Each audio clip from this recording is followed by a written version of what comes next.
mouth. Then they looking for trouble. Ran right up in the knowledge. Now they back in the huddle. See, they know we can fight. New content every week. Me and Dr. Clyde keep on bringing the heat. Now they know that we driven. And they know we quitting. Yoshi and Dr. Winner keep on bringing the energy. Unity. See, they know we ain't stopping. And they know they got problems. And they ran out of options. If they know we got a problem, can't let it go unsolved. Bring back learning, Afrocentric history, we see tomorrow. Karma's karma, I say what I say, I hear underwater. Till I see I fall off, then I bring y'all up on note. I'm back up on my Clyde winners. Clyde winners, Clyde winners. Clyde winners, Clyde winners, Clyde winners. Clyde winners, Clyde winners, Clyde winners. Clyde winners, Clyde winners, Clyde winners. Divine winters, Clyde winters, mind bender.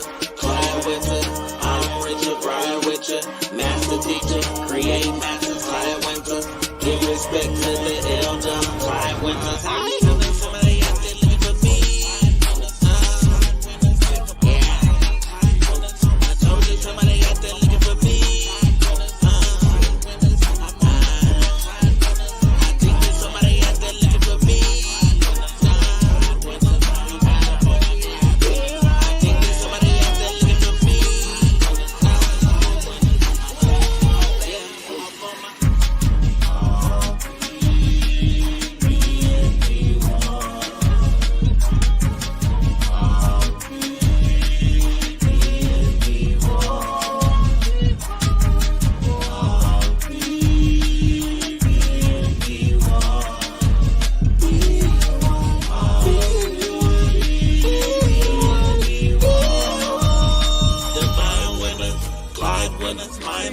We have to live on the line.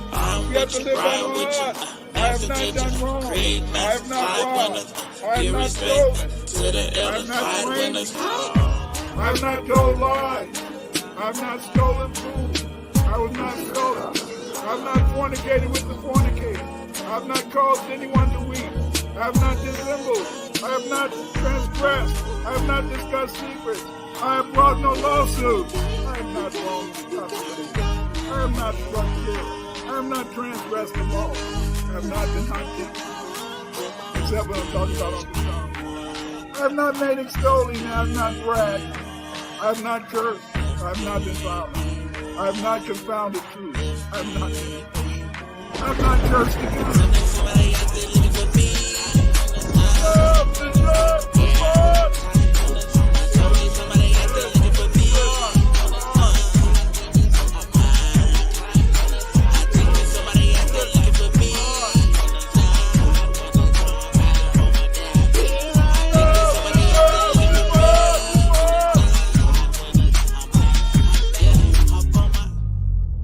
Dr. Winter's legacy is a testament to the power of knowledge and the unyielding spirit of exploration. His impact is felt worldwide, as he shares and enlightens at conferences, symposiums, and collaborative projects. His voice is a beacon in the academic world, challenging, inspiring, and always educating. His journey reminds us that the quest for knowledge is never-ending, and its impact is timeless. Dr. Winters teaches us to challenge the narratives and to learn with an open mind. As he always says, B1 is not a group, it's a lineage. Let his story inspire everybody to pursue knowledge relentlessly and to always seek the truth. Now let us welcome in the grandfather of research, the Trill OG himself, the Honorable Dr. Clyde Winter.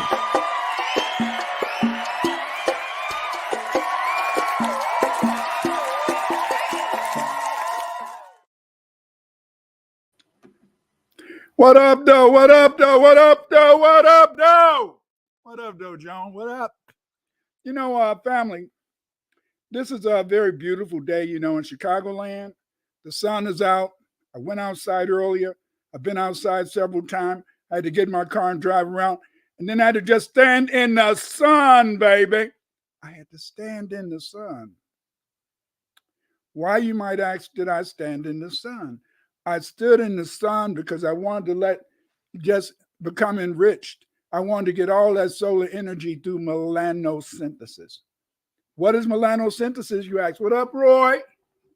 What is melanosynthesis? Well, melanosynthesis is this melanin in my skin. What it does is that when we get out in the sun, that energy from the sun, that solar energy from the sun, it metabolizes within us due to melanosynthesis, in the sense that we get energy from the sun. It's the sun that if we try to sleep healthy, if we eat healthy, then in a sense the energy that we get through melanosynthesis will help us, in a sense, be able to fight diseases.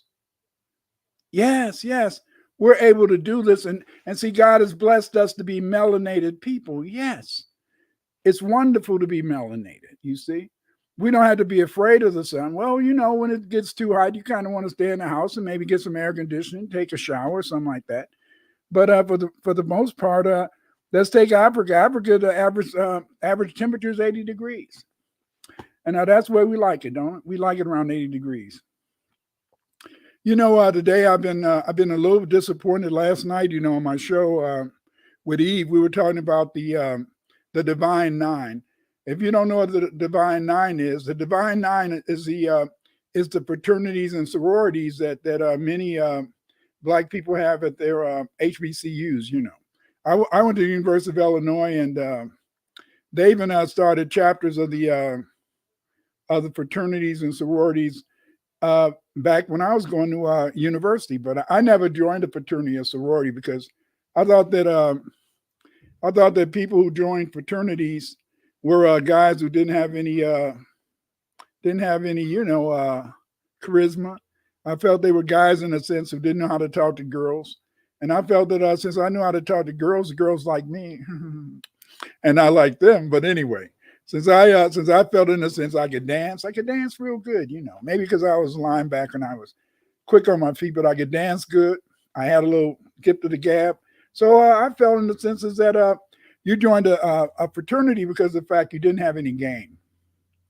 And now, last night talking to Eve, it was very, very disappointing, because, she was telling me about these, it was one girl, an East Asian girl, who divorced herself from the Deltas or something like that. And then she was showing me videos of people, of white people who've joined various fraternities and sororities. And it's kind of sad to me. And the reason it's sad to me is that I just don't understand why some Black people don't want to have clubs of their own. I don't understand why some Black people, they feel that they're not legitimized as a people. They're not legitimized as a human being unless they have some type of Europeans around them. Some type of white guy or white gal in their organization. I don't understand it. I don't see nothing wrong with it. You go to a lot of the suburban areas, they have Rotary clubs, and the Rotary club is all white.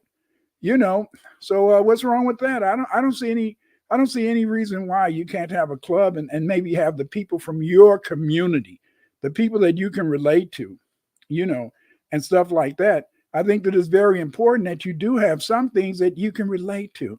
And I think that what it does is that it just diminishes you, and that's one of the reasons why, I think that it's that many things become destroyed, because see, some things can be destroyed or diluted. But a lot of times it seems as though some Black people feel, a lot of time, how you doing, Dorville? B1 Black first, baby. Oh, B1 brilliant first. Yes, sir, Dorville. And but I feel, in a sense, that sometimes, how you doing, Carol Asburn? I think, in a sense, that you got to, in a sense, sometimes want to do some things on your own.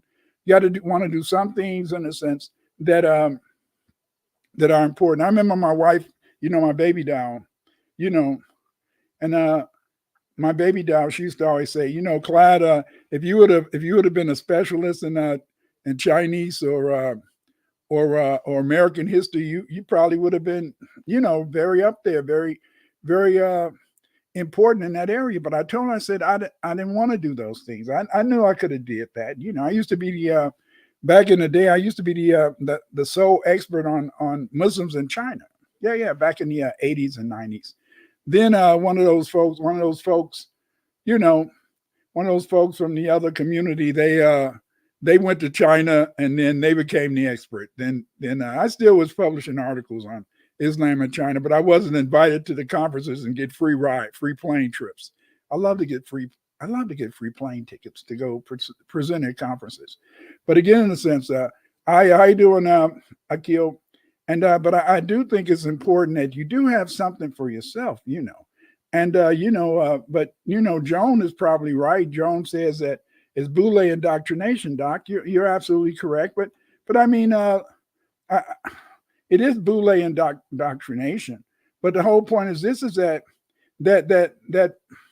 when I was going to school, if you belong to a sorority or in a fraternity, you were kind of stuck up, especially if you belong to a sorority, because if you belong to a sorority, a lot of times the girls, they kind of, felt they were a little bit better than some of the other girls. Now the guys, hell, they was going to get whatever guy they could get, so they didn't care. But how you doing, Demetrius? But the point is this, though, is that I think that it's very important that you have something that's just for you. For example, family. I know that I could probably get more.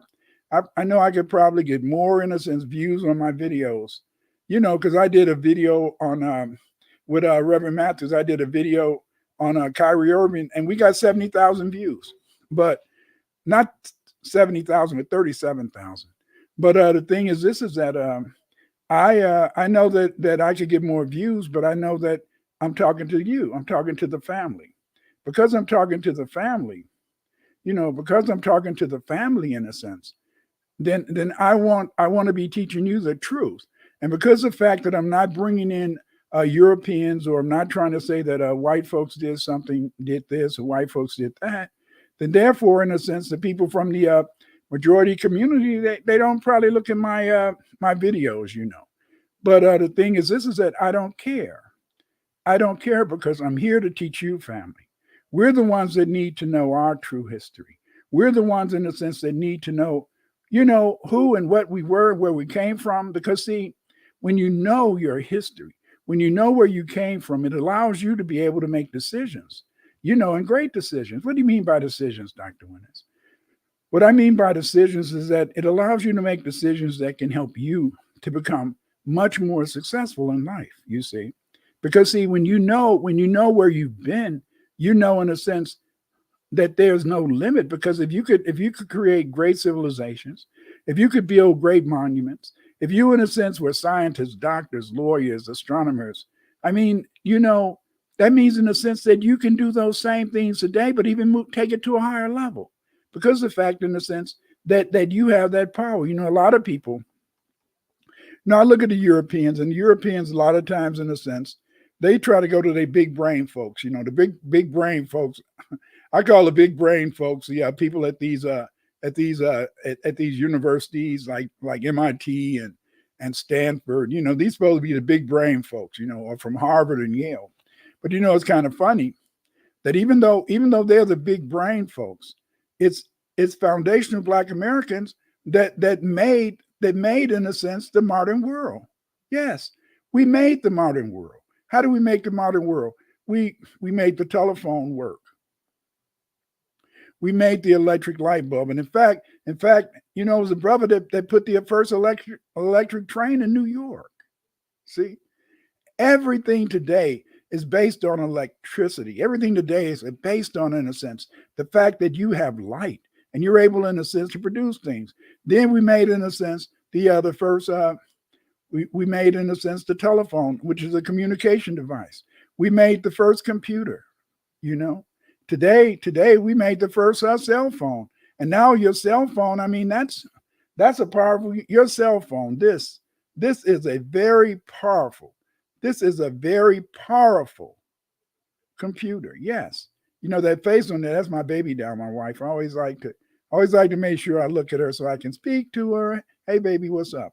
But again, the thing is this, is that telephone is very, very important. Dorvell says the problem is people living in cities greater than 10,000 population.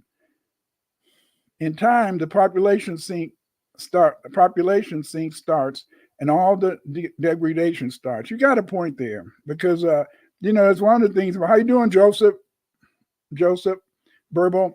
That's one of the reasons why in Africa, the old folks always wanted people to live in small towns, small communities, because they felt that in a small town and small communities, a lot of times the elders had much more control. You see, that was the beauty. That was the beauty of ancient Egypt, and that was the beauty of the Olmecs, in the sense is that the ancient Egyptians, they took all the stuff that was in the secret society that the old people told them to keep quiet.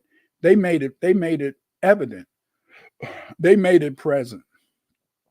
And look at what a wonderful civilization they had.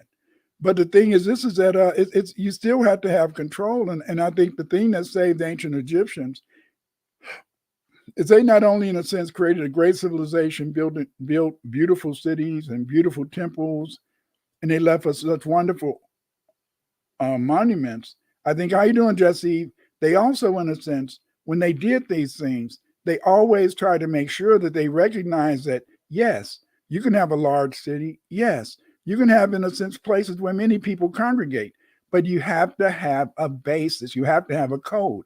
And that code that the Egyptians had was Ma'at. That was, in a sense, the principles of goodness, the principles of how to treat your fellow man, the principles of how, in a sense, to have a good and wise civilization. And as a result, we find out that Egyptian civilization, they were mainly peaceful for all those years.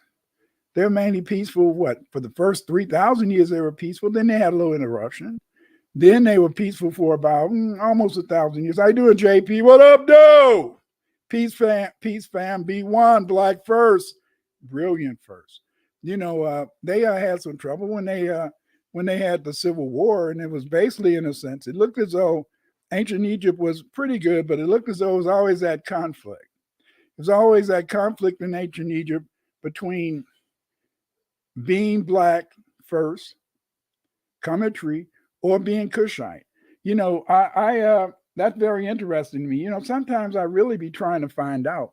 Yeah, sometimes I really want to find out what the original meaning was of Cush, and I'm working on that. And, Dorvell, 9-1 Dorvell, he could find that out for me, because Dorvell he's a good philologist and etymologist, in the sense that he likes to deal with words. So, maybe one day, hey, maybe he can help me.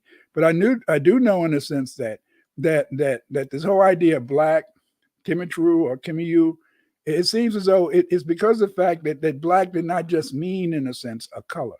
Black, in a sense, meant brilliant. Black, in a sense, meant shining. Black, in a sense, was the composite color, and also black was with God. So again, we had those things. Today, I'm going to talk about some of the Mayan civilization. I'm going to talk about the fact that there were many black folk down in Latin America, Mexico, Central America for many years, and I'm going to talk about them today. And I'm going to go ahead and get started, so we won't make the show last too long. Okay, whites don't like the black civilizations in Mexico. That's absolutely correct. Whites do not like the black civilizations of Mexico.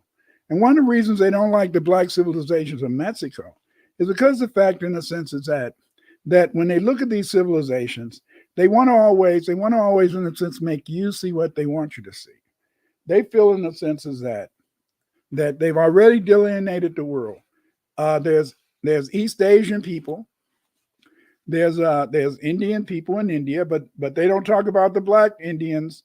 Black people in India live in South India. They mainly talk about the North Indians. Then we have the Caucasians. They're supposed to have always ruled Europe. And then over here is supposed to be the red man that's always ruled the Americas. But as you can see, we know, in a sense, that that's false. For a long time, before the internet got popular, we didn't even know that it was so many monuments, Benepac, so many monuments that show black Mayans. We didn't even know that black Mayans exist, because we only saw, in a sense, red Mayan, the red Mayans.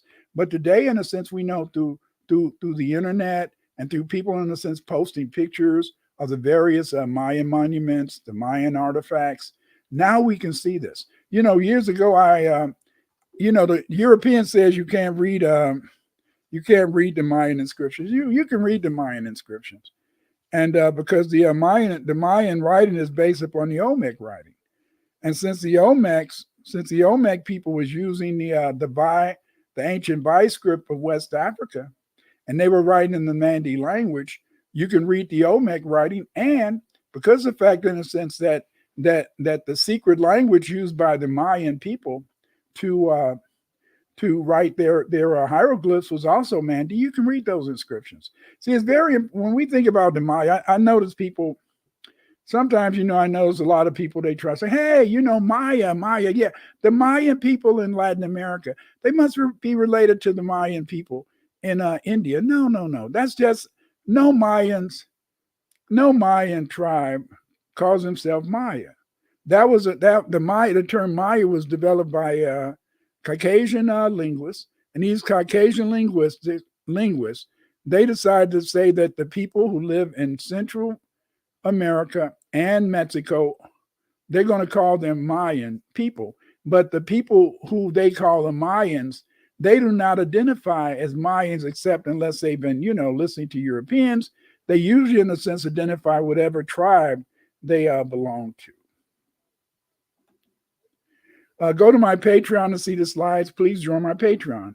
My Patreon is very important to me. In fact, this particular presentation was suggested by one of my Patreon members. And my Patreon members, what they do is that they provide me with the necessary funds to be able to do the research that I do every Thursday.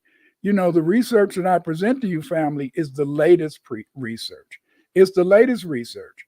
And the reason that I can keep it relevant, the reason I can keep it contemporary, is because of the fact, in the sense that I sometimes have to buy books.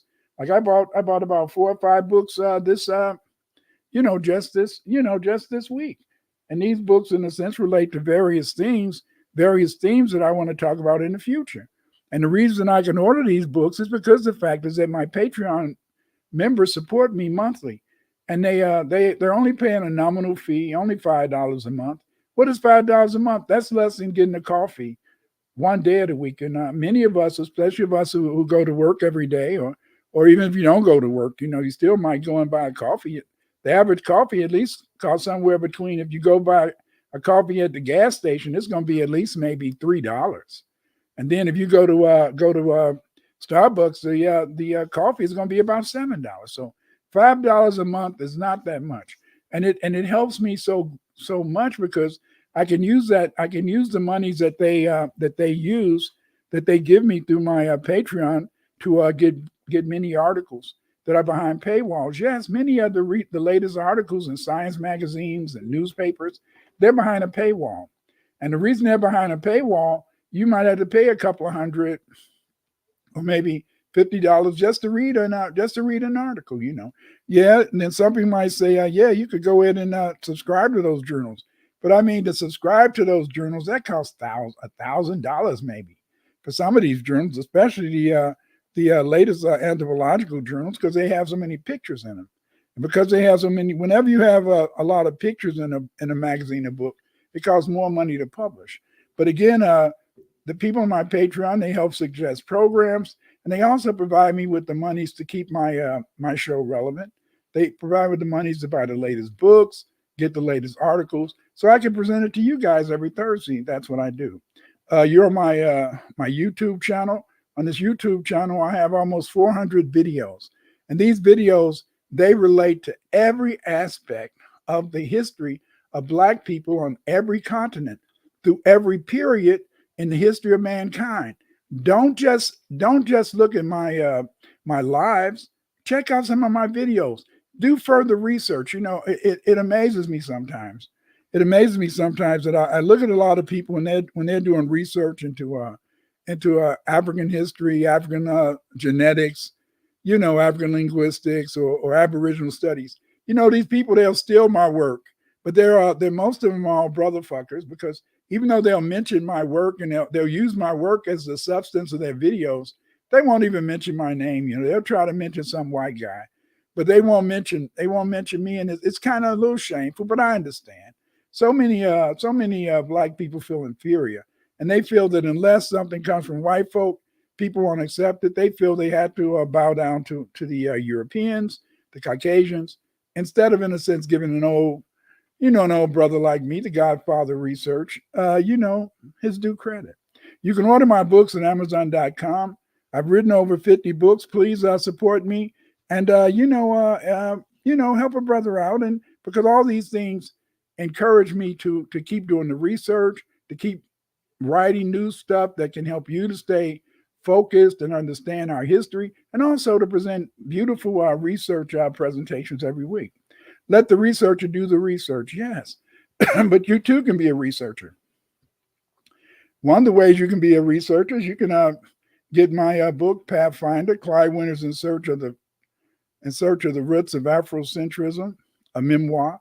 In this book, in a sense, I talk about my development as an Afrocentric researcher. I talk about growing up in Chicago. I talk about my wife, how she encouraged me to do this research. And I talked about my years of teaching and other things and the people I met, along the way. And this is a good book that can help you to kind of focus. If you want to be a researcher, if you want to, in a sense, write about African people, or want to write about anything, get this book, Pathfinder: Clive Winter's In Search of the Roots of Afrocentrism, a memoir, and it can tell you how I became a researcher, and it can maybe give you ideas and let you know that you too, yes, you too can be a researcher. Let the researcher do the research.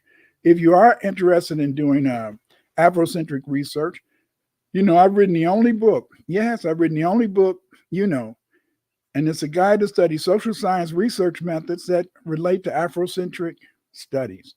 And in this book, I outline how to do quantitative and qualitative research relating to African and Black people. This book will not only, in a sense, show you how to write up articles and books. It'll also show you how to interpret literature.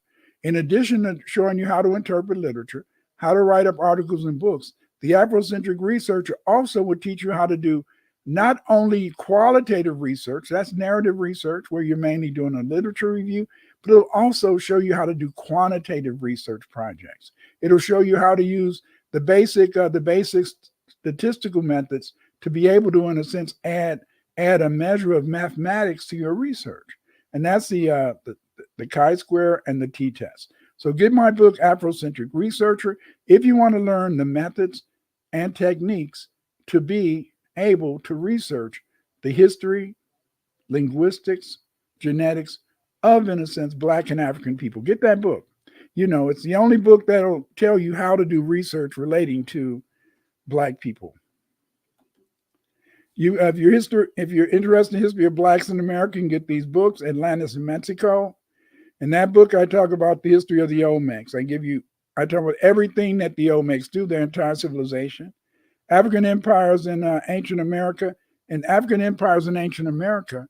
This book will tell you about the African empires. Yes, I bet you didn't know it was empires. Runoko Rashidi and some of the other guys, they talk about the contribution of African people to South American societies, Mexico.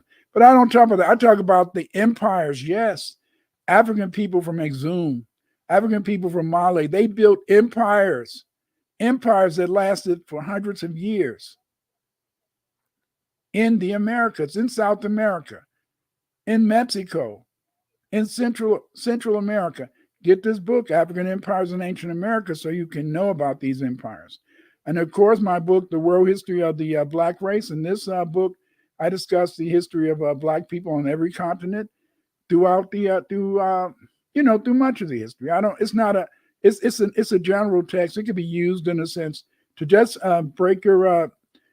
introduce you to various histories of Black people. And also it can be used to introduce your children to various histories of the various Black folk and their civilizations around the world, because I have entire books that focus on the history of particular areas.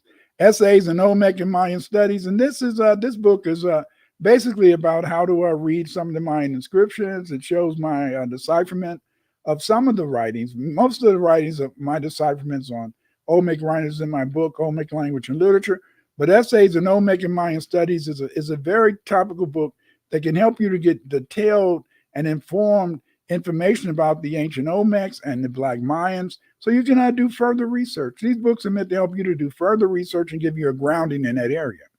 Then you can get my book, the American history from prehistory to 1877. In this book, I talk about the history of FBA people. In this book, I talk about the Baradanacs. I talk about the Europeans that came over here and helped form the tripartite. Yes, Black people in America have a tripartite origin. Our origin is Black Aboriginals, Black Europeans, and Sub-Saharan Africans. In this book, where I talk about the history of Black people in America, then this book, in a sense, is going to talk about all three populations. It's going to give you some of the latest research. It's going to give you activities, and you can use this book not only as a resource, but also as a teaching tool if you want to use it to teach other Black people, get other Black people interested in knowing their history.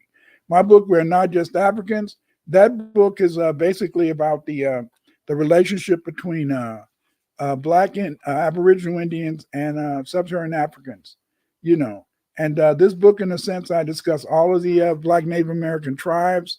I describe their culture, their civilization. I describe how they interacted with African people, Sub-Saharan slaves after they came over here.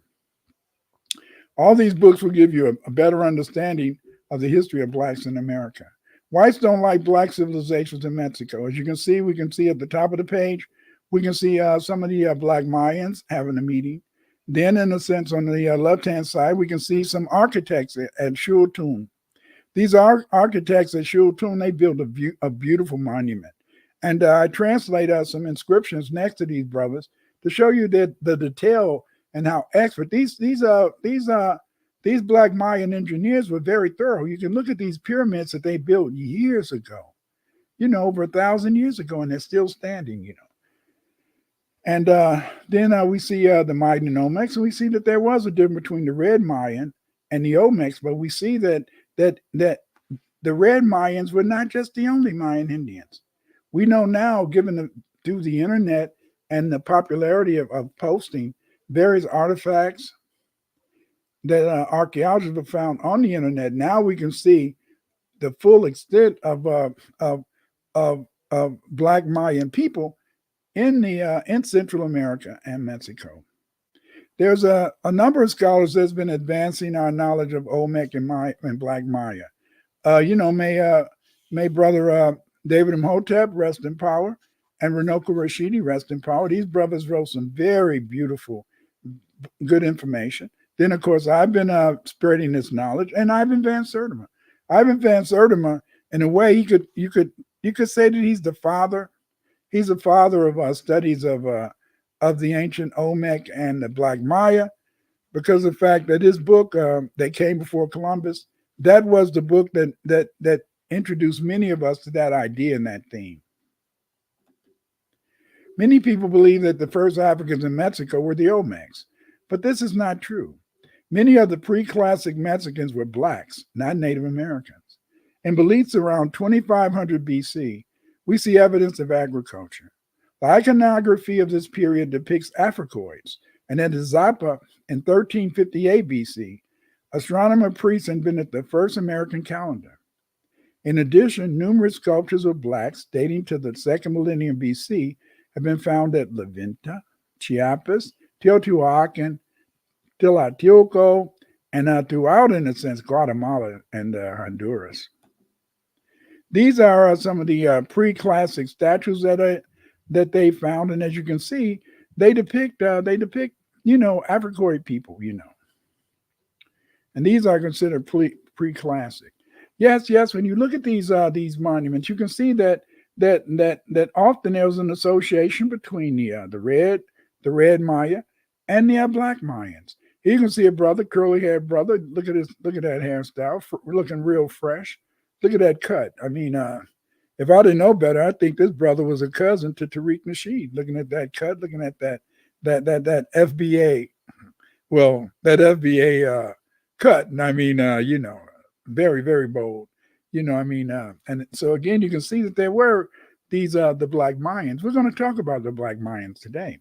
Here we see the Sharma vase, and in the Sharma vase we see in a sense. We can see Black Mayan and Red Mayans, and we see a brother, with a spear. He's carrying that spear. Remember when the Spanish came, they found that the spear that was carried by many of the Black Mayan and other Black people in Mexico, was made of an alloy that is common to people in Africa. And here you can also see that this particular brother, he even had the leopard, not the leopard skin, but the jaguar, because the jaguar and the leopard, they both in a sense had similar pelts. So you can see in a sense this guy wearing a leopard skin, just like the ancient, not a leopard, but a jaguar skin, just like many other people in ancient Egypt and South Africa today, and throughout Africa over millennia, would wear in a sense the leopard pelt. So here's some other Mayan Indians, and you can look at look at them with the braids, the dreadlocks, and we know they're Black because red Indians, they can't make braids like that. They usually make one big braid and have it hanging from the side or the back or whatever. So you can see that these Mayans were Black people. Here's another picture of some of the Mayans. Here they're at a meeting, and they're discussing some stuff.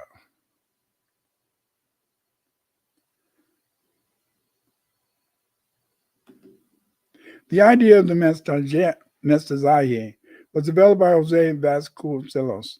The mestizaje is this whole idea of the mestizo.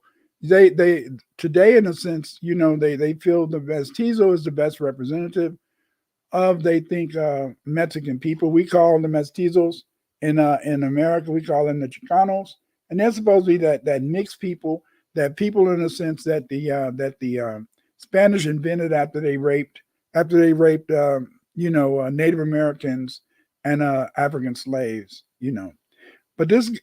Vasconcelos became Minister of Education in 1921.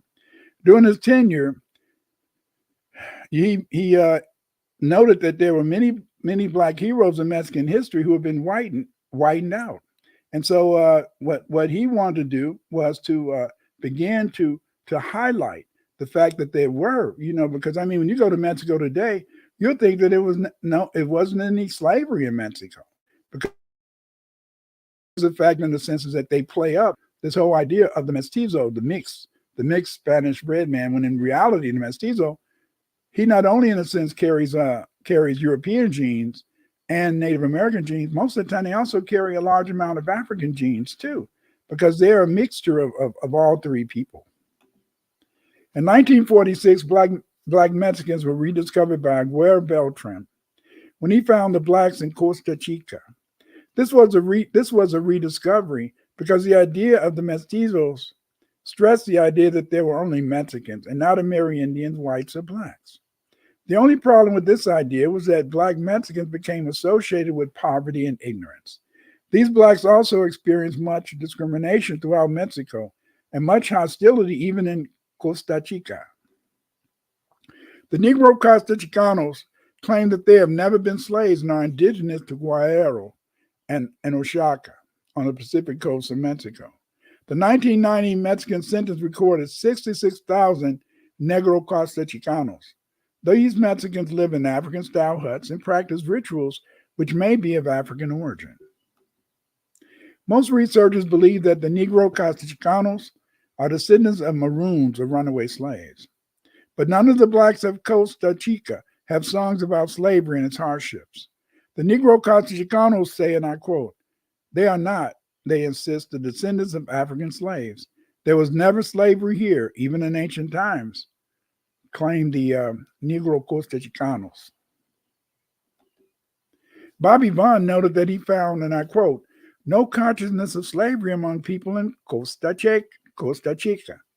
Another researcher noted that housewives in San Jose, Estacia Grande, and Santiago Tapatula in Costa Chica say their ancestors did not come from Africa, that their families have always lived right here, and they weren't lying. It's true. You see, and so when you see a Negro Costa Chicanos, when you see these Black people, they're not the descendants of slaves.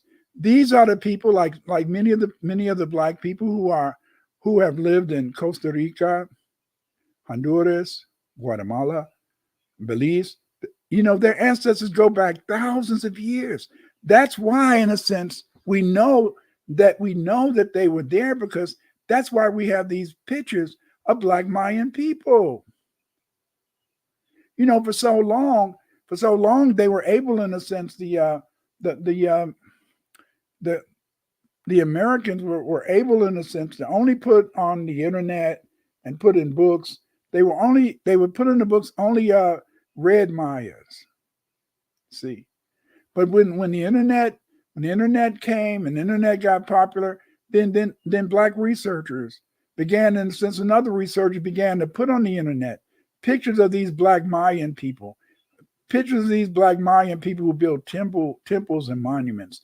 And so now when we go back and we talk to the Negro Costa Chicanos, and when the Negro Costa Chicanos or the Black Costa Chicanos, when they claim, in a sense, that their ancestors were not slaves and that their ancestors have always been there, we know it's true. And how do we know it's true? We know it's true because of the monuments that are found down in Central America. Yes. The fact that the Negro Costa Chicano claimed that they were never slaves has troubled some researchers who believe that the only Blacks in Mexico came to the New World with the Spanish. Although this is a popular view concerning the origin of Blacks in Mexico, this view may be Eurocentric because the archaeological and historical evidence indicates that Blacks were already in Mexico when the Spanish made their way to Mexico. It's becoming increasingly clear that the Olmec played a prominent role in the rise of Mayan civilization. In Guatemala, we find jaguar stucco mask on the pyramids of El Mirando, structure 34, Cerro structure 5C, second, the E7 substructure at Takalik, Usha Shatun, and structure 5D22, second at Tikal. These jaguar masks are identical to Olmec jaguar masks. Stela C, Tres Zapotes, the La Venta, sarcophagus, and Monument 15, La Venta. In this presentation, we test the hypothesis that there is a correlation between the pre-classic Guatemalan writing and the epi-Olmec writing of Mexico. The purpose of this project is to compare these symbols to fully decipher the inscriptions of Guatemala and to learn more about the religious and political system of the pre-classic Guatemalans and Belizeans. Here you can see some of the various, sub-pyramids. In other words, often you'll find pyramids under other pyramids. You know, now they use a liner. Liner is a process in which a plane will fly over an area, and they will use, in a sense, radio waves to be able to show under the forest canopy, under the trees and under the mountains, various structures. And they've been able to find all of these wonderful cities that need to be excavated. But these are some excavation of some of the various cities so far, from Huachacatun in Guatemala, Tikal, Guatemala, and at Cerros, Belize. And at these sites, we find, in a sense, the jaguar mask. Yes, the jaguar mask on many of these monuments. And this highlights the fact that although these monuments are identified as Mayan, they probably show a close relationship to the Olmec since they're using Olmec iconography.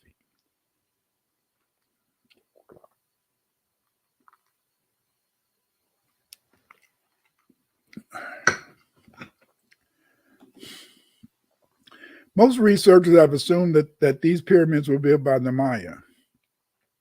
Although this is the popular view, these pyramids were probably built by the Olmec, and the Maya probably built a new pyramid over the original Olmec pyramid. On the many pyramids found in Guatemala and Belize, we find stucco model jaguar pyramids, those I just showed you. These pyramids with jaguar mask and large earrings predate the Mayan pyramids. They're found in Huachacatun, Tikal, and Cerros. Most researchers have assumed, but again, they were probably built. On the many pyramids found in Guatemala and Belize, we find stucco model jaguar pyramids. which to me suggests that they were Olmecs. This is another interesting black chieftain that was situated at Kamyonau Juyu. And this is a picture of some of these black people, but it's so many vases and monuments and murals that depict these black people that we are sure, and no one can deny today that there were no black Mayans. Even though, the Europeans will still tell you that you're fantasizing, that they're not black. And they expect you to believe them because, they're white and they say so. But when you really look at the monuments, you can tell that they're black. There were many blacks in the Mayan contexts too. These blacks often appear as merchants. Here you can see an example of some of the blacks depicted in the codices.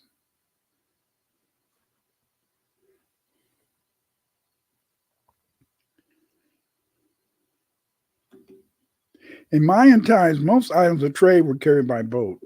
The major product involved in the native trade was cocoa, a crop they only grew in watered fields.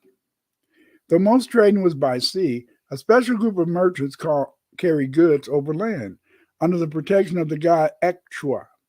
The merchants of Ekchua were guided along these perilous trails by the North Star. Shaman Ekchuan was also the deity of cocoa growers, probably because this group early monopolized trade in cacao. In addition to being merchants, many blacks were kings in the Mayan villages of Chiapas and Guatemala. The descendants of the Black Maya are probably the Negro Castellanos. We marvel at the astronomy, mathematics, writing, art, and architecture of the Maya. Although some people believe the Maya lacked institutions of higher education, today we know that the Maya, especially the Black Maya, had many universities where students studied astronomy, mathematics, writing, art, and architecture. One of these universities was probably at Comacalco, which is allegedly built by the Chantal Maya. Bishop Diego de Landa, the chronicler of the Mayan people in the 16th century, mentions the fact that the Maya had universities. He wrote in Yucatan before and after the conquest that the Akin May, or the Huacan May, high priest, and his disciples appointed the priests for the towns, examining them in their sciences and ceremonies. He provided their books and sent them forth. They in turn attended to the service of the temples, teaching their sciences and writing books upon them. So you can see that there was a mass of literature among the Black Mayans. Sadly, the Spanish burned up many of their manuscripts. But if we decipher all of the inscriptions on the and many of the tombs and many of the vases, that can give us insight into the culture of the Mayan people, and we can read them. You can read the Mayan inscriptions. Support for my decipherment of the Olmec writing comes from a bilingual Mayan Olmec Nandi inscribed brick from Comalcalco. Comalcalco is a Mayan archaeological site found in Tabasco. Here, archaeologist Neil Steed found over 4,000 inscribed bricks at the Comalcalco site. As you can see, there's a picture of the site, and you can see it's kind of weathered. Neil Steed became interested in the bricks in 1979. He obtained permission to photograph the bricks from the National Institute of Anthropology and History. Many of the inscribed bricks from the Comalcalco ruins were published by Neil Steed in a bilingual book entitled Preliminary Catalog of the Comalcalco Bricks. Brick T1452R16 is a very special brick. This brick was a bilingual Mayan Olmec inscription. In this inscription, we see a Mayan inscription, and beside it, on the right-hand side, an Olmec Malinke inscription. The Olmec writing used on this brick is the plain Olmec style of writing. The plain Olmec style of writing was usually used to inscribe celts and other Olmec artifacts. On the far right-hand side, we see two additional characters. These characters also written in the plain Olmec style of writing. This particular tablet, T1452R16, I published this tablet way back in the early 1980s. But do you know, family, that the Europeans tried to claim that this is the tablet now. I know you probably heard, if you were alive back in 2012, they talked about the fact that the Olmec calendar was supposed to end in 2012, and that it was probably going to be an end of the world or something. Well, this is the tablet that they claimed had that inscription on it. This is a tablet that I published, and I explained when I published a tablet that it was a bilingual Olmec Mayan inscription, but they tried to say it was a tablet talking about the end of the world in 2012. But you know how Europeans are; they love to lie. It is sad that white folks love to lie about other people's history. You see, okay. So if you look at this, if you look at it, you can see in a sense on the left hand side, you can see the Mayan hieroglyphics. The Mayan hieroglyphics on the left hand side. And then on the right-hand side, you can see syllabic Olmec signs. So look at that. Take a look at that. Interesting. Left-hand side, Mayan hieroglyphics. Right-hand side, Olmec syllabic signs. You know, back in 2011, I published this book, Olmec Mandy this article, Olmec Mandy Loan Words in the Maya and Meshizaki and Taino language. And this particular magazine article, you can find it on the internet. Just look it up. It was in this particular article, I showed the Olmec or Malinki substrata in all the Mayan languages. I showed that most of the words, especially the religious terms used by the various Mayan tribes, go back to Mandi or Malinki Bambara words. So this article discusses it. You see, in Essays in Olmec and Mayan Studies, I just published this. I discuss, in a sense, this bilingual inscription. Right here, you can see this is from Neil Steed's book, and on the top we can see the brick. And we see that the writing on the top is in Spanish. Then at the bottom we see it's in English. So he was trying to, in a sense, make this bilingual book, this book in Spanish and English, so that people could do research. Now, if you really want to learn how to read many of the Mayan inscriptions, you had to get my book, The Olmec Language and Literature, and get my book, Essays in Olmec and Maya Studies. This book will help you learn how to break down the Mayan inscriptions and be able to read them. The Calcalco site encompasses around 360 pyramids. Yes, 360 pyramids. But these pyramids were probably classrooms. Here, almost all the structures were built of fired bricks, tabiques. Between 1977 and 1978, 9 of these pyramids were excavated. Calcalco is located in the state of Tabasco.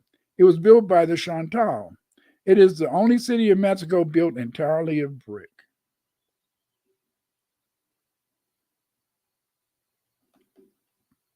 Comacalco means in the house of earthenware in Nahuatl. This Mayan site has interesting architecture. For example, the Great Acropolis, probably used for civil and religious purposes. In addition to buildings, fine temples, walls, and altars, there are fine stucco used to face their constructions, which resemble images on the sub-pyramids of many Mayan sites that have analogy to Olmec iconography. Again, as you can see, we can see that serpent figure, that figure that, when we look at this, we can see this associated with the Olmec. So again, in a sense, we like to believe that the Olmec civilization ended around 400 BC. I don't think so.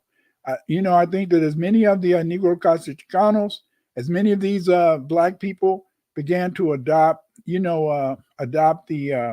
Olmec culture, they began to build, I think, these earliest pyramids in Guatemala, Belize, and Honduras. They began to build those pyramids, but these pyramids were built, I think, by Neo-Olmec or Negro Castellanos, people in a sense who were there, but they adopted the Olmec culture. And I think they were the ones who built these monuments.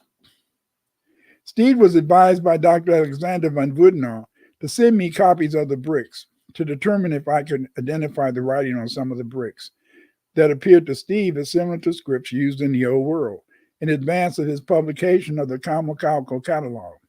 After an examination of the photographs, I spotted the bilingual Olmec Mayan inscription. Yes, many people, it's very interesting that some brothers who discuss the Olmec, the first Black civilization in Mexico, will bring up Alexander von Woudenau's work, but they refuse to mention my research that includes deciphering the Olmec writing and learning that the Olmec called themselves she. These Black people believe that if a white person makes a claim about a Black civilization, his acknowledgement of Black creativity is more valuable than the research of a Black scholar like me. Sadly, they don't even want to acknowledge that FBA researchers exist. Yes. They're always talking about Alexander von Woudenau's research. Alexander wrote his last book, Dr. von Woudenau, in 1982.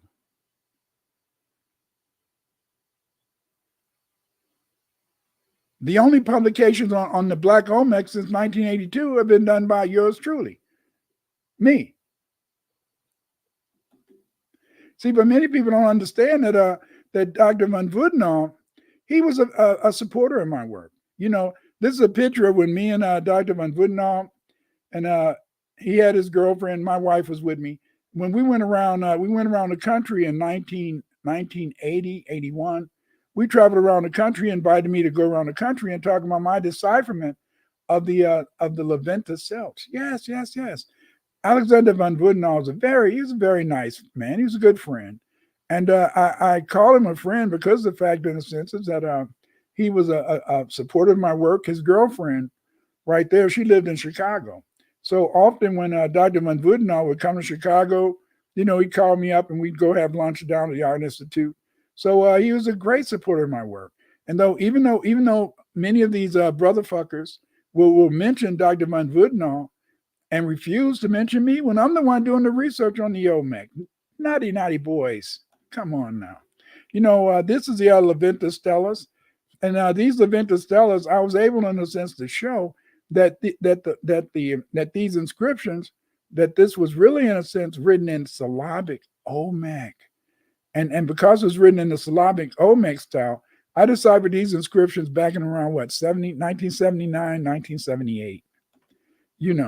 And again, as I said, von Woudenau, he was when he republished his book, Unexpected Faces in Ancient America, second edition, 1982, he published in there my decipherment of the Olmec script that was on the cells. Again, like I said, he's a good friend. He's a really wonderful, nice man. And the thing is that I wish I could say that all white people were evil. I wish I could say that all white people lied, but that's not true. There's some scholars like von Woudenau who don't mind telling the truth. Not only in a sense do they tell the truth, but this man went out of his way. This man went out of his way. You see, he not only published my decipherment of the Leventis cells in the second edition of his book, but he was able, in a sense, to get rich people to pay the airfare for me and my wife to go on this tour, talking about my research and his research on the Olmecs. Yes. So he was a pretty cool guy, and that was quite amazing because you can't even get rich Black people today that want to support any type of research that deals with Afrocentric studies.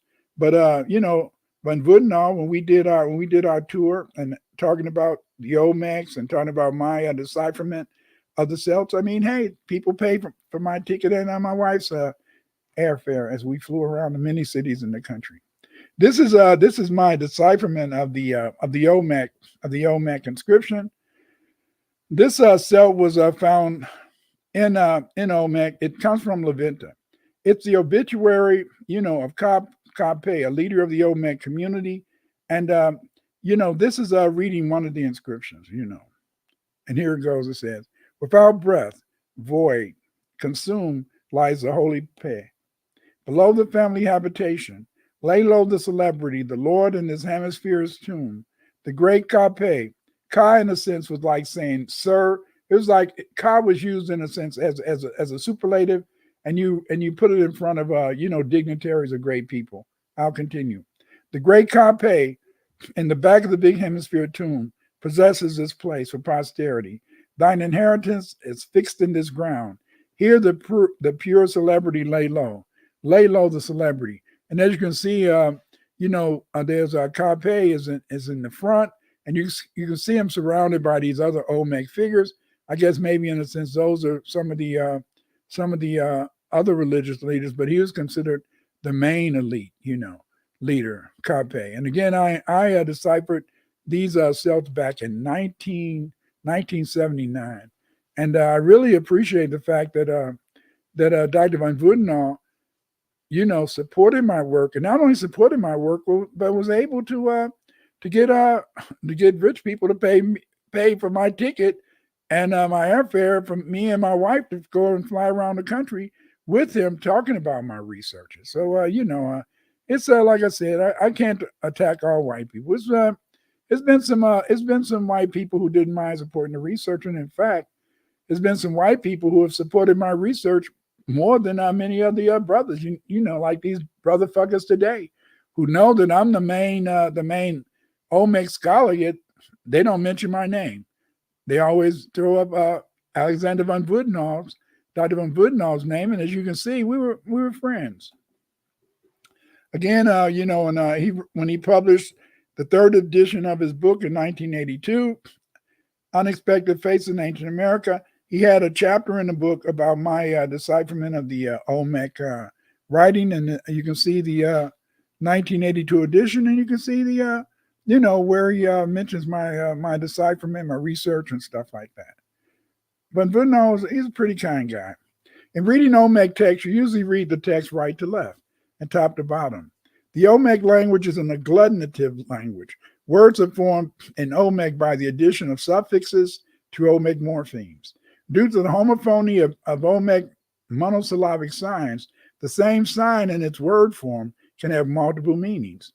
To understand Olmec writing, you must use the acrophonic principle to interpret the Olmec logosyllabic signs. These are some of the major Olmec signs. These are mainly in the sense of syllabic signs. What they did is that the Olmecs, they would put together in a sense various syllabic signs to sometimes make hieroglyphs. And this is what the Mayans did. The Mayans, they were ingenious.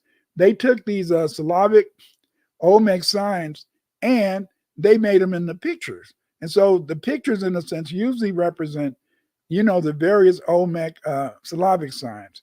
You can find out more about this in my book, Olmec Language and Literature.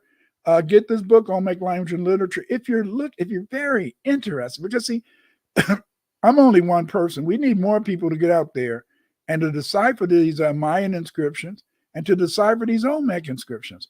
And you can do that if you get my book, Olmec Language and Literature, and also get my book, Essays in Olmec and Mayan Studies.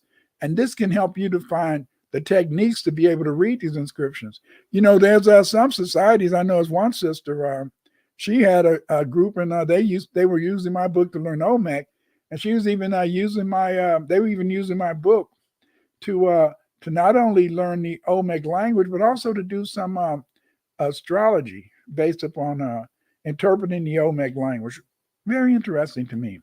Here's some more of the Olmec syllabic signs. Again, get my book, Olmec Language and Literature.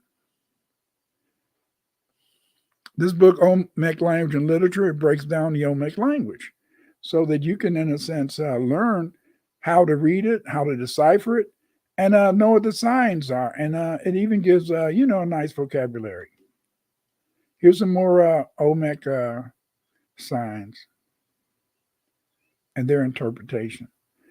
These are compound signs. And a compound sign was a sign that usually includes more than one Olmec sign. So these are some of the compound Olmec signs that you'll find that the Olmecs wrote in. For example, let's look at these. These are some very interesting signs. And these are Olmec inscriptions provides with several sentence patterns, depending on the type of inscription. The terseness of the Olmec inscriptions allow considerable grammatical license in the inscriptions. The favorite sentence pattern of a language includes subject, verb, and object. The order of Olmec sentences vary, but the usual sentence pattern is subject, verb, object. For example, nibeta, you know. So again, in a sense, so you would have tabeni, and this would be literally habitation, very, very much propriety. Translation, this habitation is very much propriety.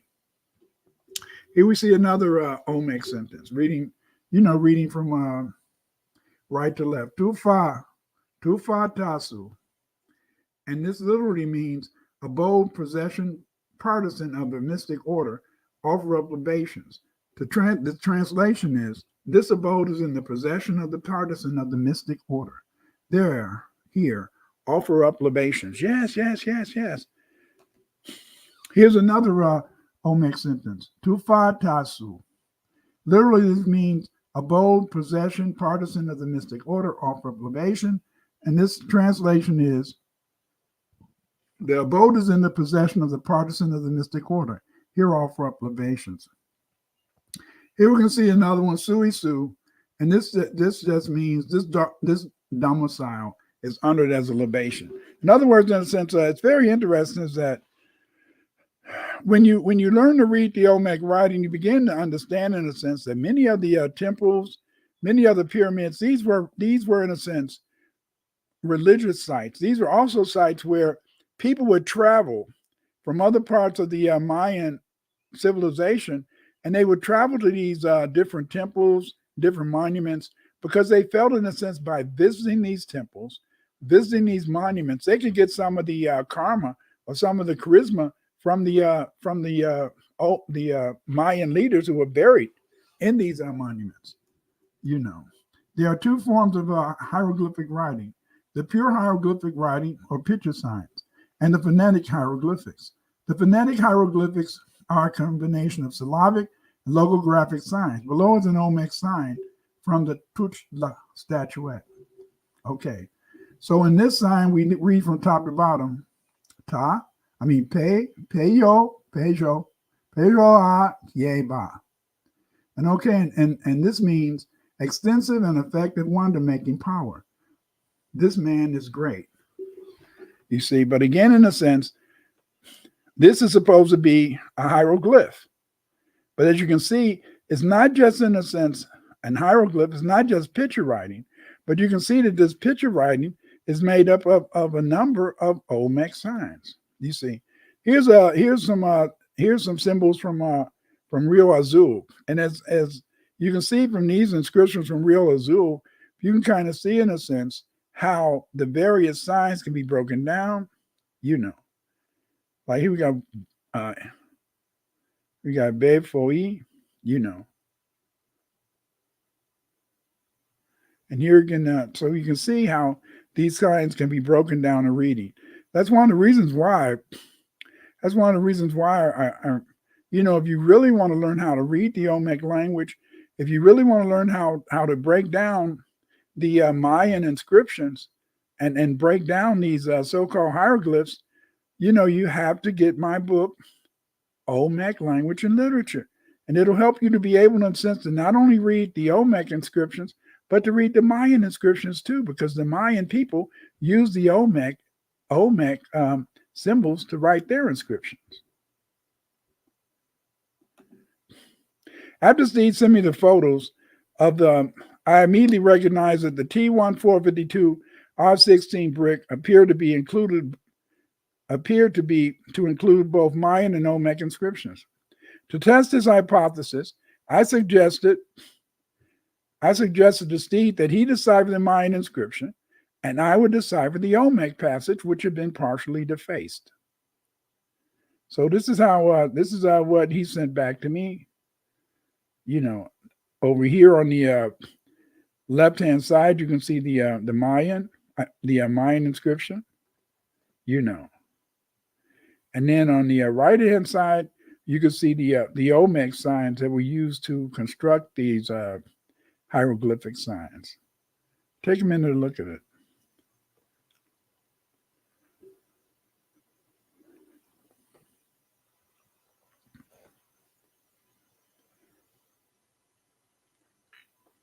Steed agreed to this test. He then divided the inscriptions into 3 segments. We were both to decipher, and we began our decipherment. Below is a division of the T1 452 R16 text. You can see that on the right-hand side. And here it is. Here's a little bit more. You can see the more perspective. You can see how we wrote it out, how we began, in a sense, to look at the various signs. You can see how in this particular, on the left-hand side, you can see how we flipped. This is flipped where we got the Olmec signs on the right-hand side, on the left-hand side, and the Mayan sides on the right-hand side. Then we flip it again, and so as you can see in the right-hand picture, you can see where I break down the various syllabic Olmec signs, and I give their meanings and interpretations. Again, you can see this better if you get my book, in a sense, Essays in Olmec and Mayan Studies, and also my Olmec Language and Literature book. I can show you how I broke this down. But see, it was this bilingual text. As I told you, I deciphered the Olmec Levanta selves back in 1979. See, but when Neil Steed, when he sent me this bilingual Olmec Mayan text, this proved that I could also read the Mayan inscriptions. Yes, I could also read the Mayan inscriptions, because the Mayan inscriptions were written in the Olmec language, which is Malinki Bambara. See, I sent a copy of my decipherment of T1 R52 R16 to Steve. On this decipherment, I include a translation of the Malinki inscription on the right-hand side of the T1 452 R16. Please note in my decipherment that I had placed on this chart a breakdown of the Olmec Mandi signs and the plain Olmec signs found inside of the Mayan glyph as well. Below is a copy of the decipherment I sent to Steed in 1984.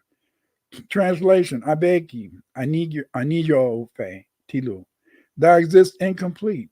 He is the manifestation of life, a talisman in this proximity. Give birth to this funerary habitation.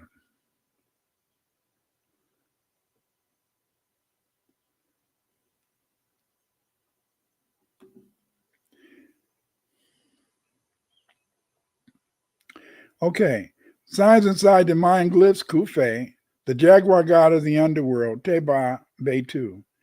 Okay, and this is what the Mayan hieroglyphic said. The person of considerable dignity is void of breath. He goes to meet the jaguar god. He is no longer alive or powerful righteousness. His place of rest exists here. So you can see that there was a similarity, and we see in a sense how you could interpret, and this you could interpret in a sense the Mayan hieroglyphics by knowing what? By knowing the Olmec language. See, and we know in a sense that the Mayan people said that they got their writing from the Xi people, the Xi. And so we know that's one of the reasons for how I know that the Olmec people call themselves Xi. Steve wrote me back on 3/28/1984 that this interpretation of Mayan signs was almost identical to my translation of the Mayan and Olmec Mandi signs. He wrote the following. 1A.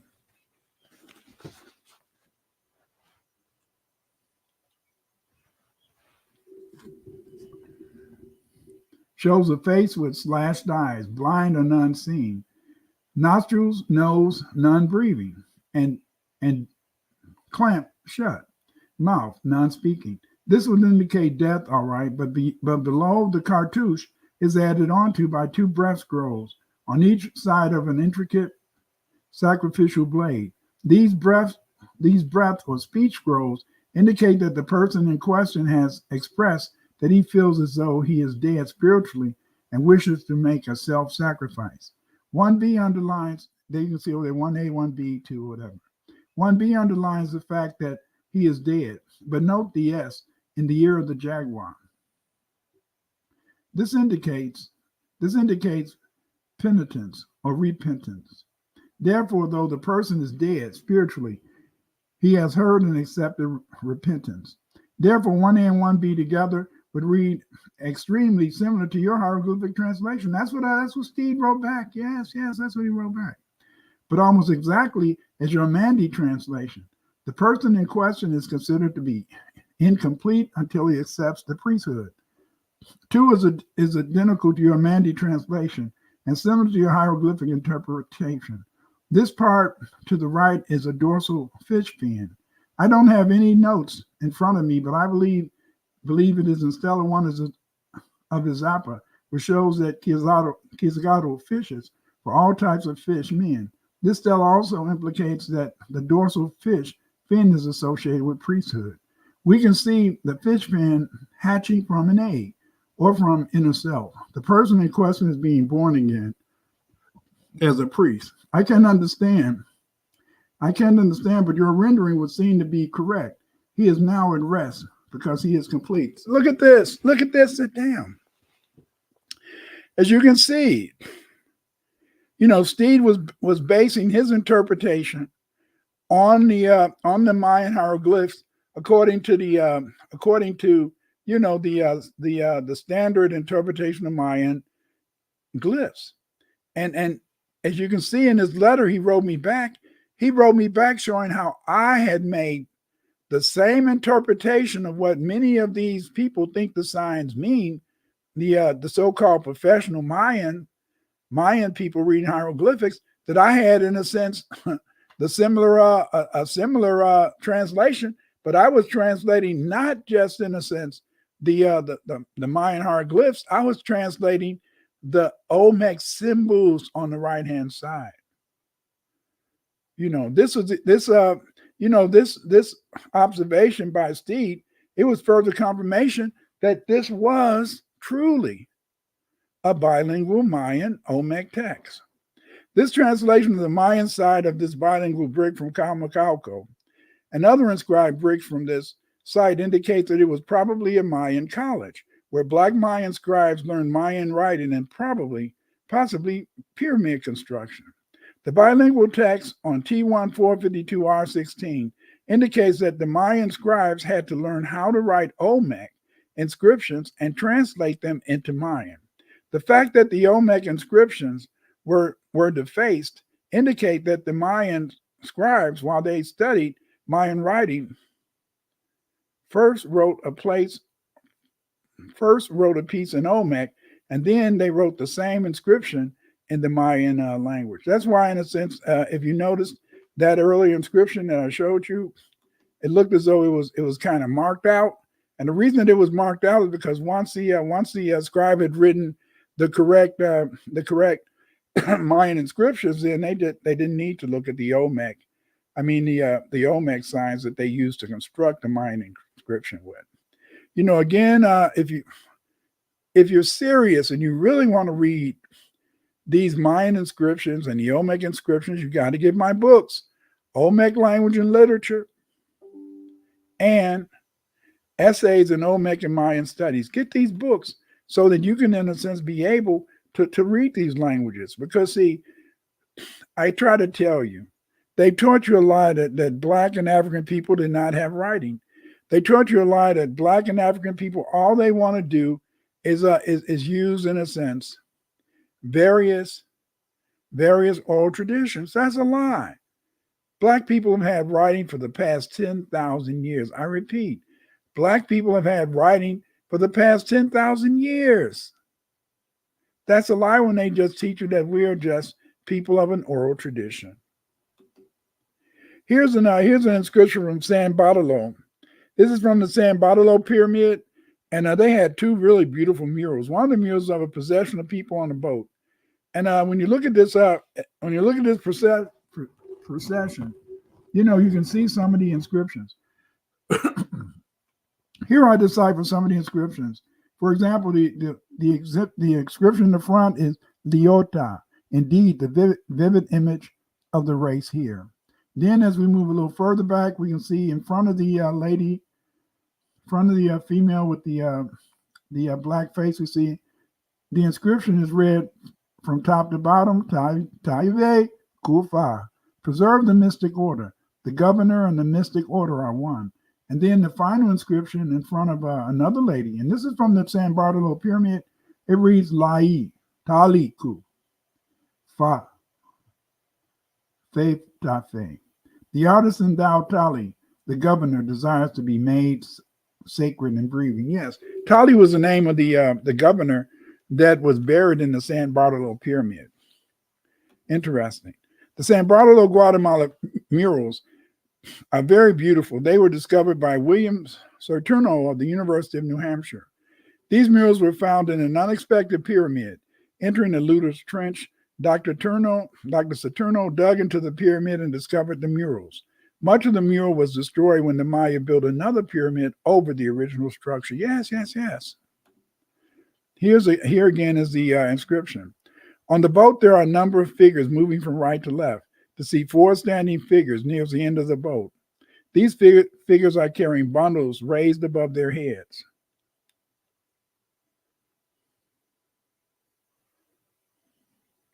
In front of these figures, we see several symbols. These symbols provide context to the procession. There are a number of female figures on the boat. The woman near the corn god has writing symbols on their faces.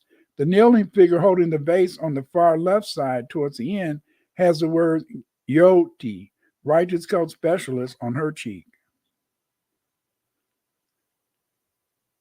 The standing female figure in front of the last 3 symbols placed in front of the person carrying gifts has the words Ti'i, she's righteous, written on her cheek. So again, we see that in these particular figures, we see that many of the inscriptions were written on their faces. Again, you can see this better when you join my Patreon, so you can see the slides up close. This is the king, King Tali, and this is King Tali, who is mentioned in the various, inscriptions from San Bartolo. I have a video on San Bartolo if you want to know what these inscriptions mean. In front of King Tali, look at my video on San Bartolo. It's one of the videos in my collection on this site that you're on right now. And here's a king at Shultun Pyramid, and this is a king at Shultun Pyramid, and the people who built the Shultun Pyramid, they recorded themselves. Here you see 3 of the engineers that built in a sense the Shultun Pyramid. Right here, I don't know if you can see this, probably not. You can see in a sense these inscriptions, and on the far right-hand side, I rewrote the inscriptions. And these inscriptions are so beautiful, so beautiful. It said, La Lu, Ifebe, Yuse tu. And it says, to erect the amazing, robust family habitation of love. These are the tomb builders to realize this abode. Yes, yes. So in other words, this particular inscription from Shultun, it shows in a sense that the Shultun pyramid, it was designed by three architects. You see, that's just to show the unity. That shows the be-oneness of these people back in the day. They weren't just black, but they weren't just black first, but they were also brilliant first. And these people made such a brilliant pyramid, at Shultun. And they wanted you to know who built it. And so they left these monuments. They left these inscriptions there. My decipherment of Olmec writing and the Mayan writing, which was given to the Maya by the Mandi-speaking Olmecs, allow us to know intimate knowledge about these great nation builders in Mexico and Central America. Yes, yes, yes. If you want to know more, if you want to know how to read these language, how to break down these inscriptions, get my book, Olmec Language and Literature. Now we're going to talk about, they found the pendant. This pendant is from Nim Li Punit pendant. The Nim Li Punit pendant is located in southern Belize. Okay, on the right hand side, you can see the stela that goes along with this pendant. The pendant is at the bottom, and we find in a sense that on many of the Olmec elites, they usually wore a pendant hung over their chest, and this is a pendant from Nim Li Punit, and we're going to discuss it. I want to break it down to you, what it says. Okay, so these are the symbols on the pendant. As you can see, again, let's see if we can go back. No, I can't see the way to go back. But again, these are the various pendants. So let's look at this. This is row 1 on the Nim Li Punit pendant. Here you can see, in a sense, on the right-hand side, I break down the various signs. I break down the various signs that are in the hieroglyphs. I break down the signs so you can see what the signs are saying. And I have those over on the left-hand side. But I'm not going to read the Mayan side. I'm going to just read the introduction. Row 1, moral purity. The strong and powerful governor of this city. Propriety at this moment is the chief. This mystic order of the ruler built this tomb to accommodate the family habitation of the ruler. The sacred object is superior. The solitary cult leader of the divinity is a superior sacred object. The pure cult specialist is the vivid image of the race. Fashion righteousness here, this place. Merit is yours, Bu. His name was Bu. A sacred object of respect is this Lord Bu. He is the cult specialist. Hold upright the Jose. That's a name for being a high priest. For the Jose. His inheritance as the vivid image of the race and governor. This governor is sacred. The cult specialist is moral favor and great spirit or soul. That's on line 1 of the Nim Li Punit pendant. Let's go down to line 2. Line 2 reads, row 2 means, sacred Bu, to realize command the offering of his Ba, give the libation. Existing in a unique state is the pure ruler. Sacred Bu, existing as a source of spiritual tranquility, is sacred Bu. He exists vigorous and powerful. Sacred object, respect, a strong, sacred, and vigorous object. The grand Ahau, Lord. Here, a source of spiritual tranquility must remain for Bu's large building, indeed to merit the ruler.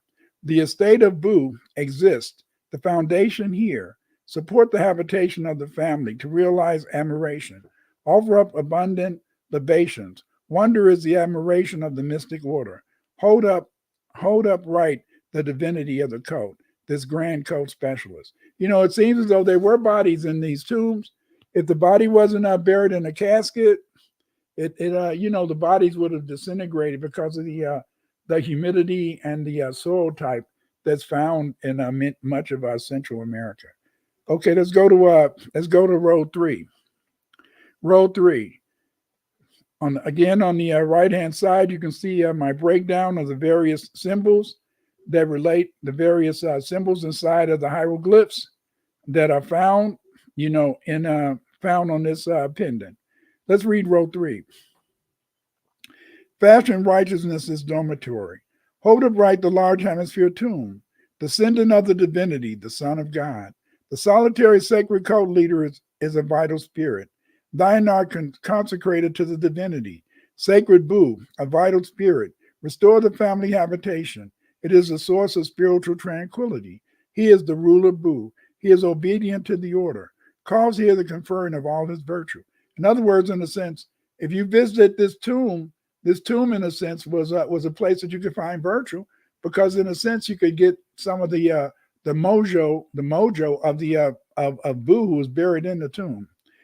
The ruler gives life. The ruler is the vivid image of the race. Certainly, the head governor is the source of spiritual tranquility and law. The governor's family habitation holds upright the system of government and the mystic order. Like a rising star, the super Ba of the Ayao, Lord. The Ba is consecrated to the divinity. The mission at this moment is Bu's soul to receive its sacred libations in the company of divinity held upright. Let's go to line 4. Fashion righteousness, hold up the divinity and the soul of Bu, the cult specialist. This sacred object is superior. The solitary cult specialist, governor, Bu, is like a superior talisman. The pure celebrity, laid low, is pure, virtue existing in a unique state of dormitory, to prosper as a family habitation. This talisman is effective in providing one with virtue. Propriety unites the superior envoy on a mission to unite the superior law. The environs are pure. The supporter of this habitation of the family, thou art a sacred object laid low. And then finally, the supporter has great propriety, row 5. The supporter has great propriety, as the Yosei, the source of spiritual power. Bu, the cult specialist and ruler, merits consecration to the divinity, as the Yosei. Thou were obliged to the order.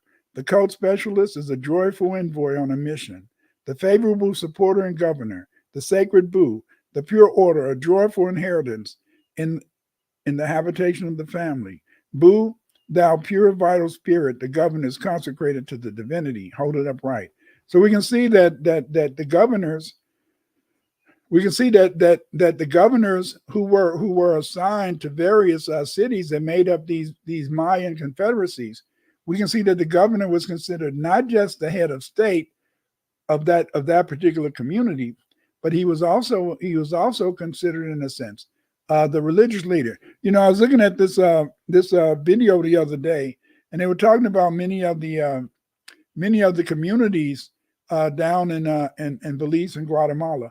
And do you know that some of those communities, they had within the community over 100,000 people? Can you imagine that some of their cities held as many as 100,000 people?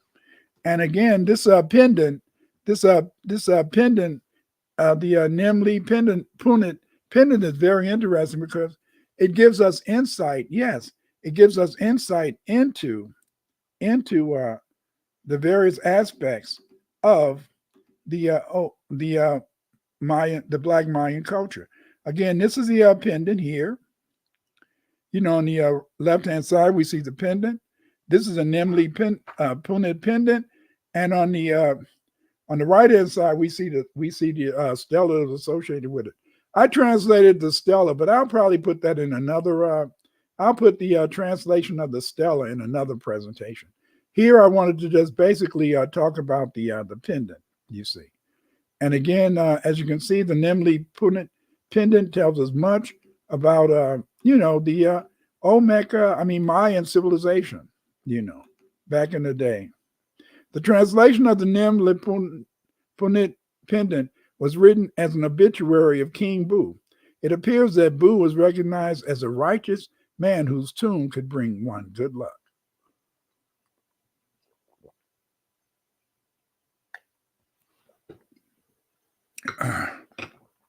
And as I said, as you can see, here's the pendant. And when you look at this picture of Bu, you can see that pendant around his neck. If you look very closely, you can see that pendant that's hanging around his neck.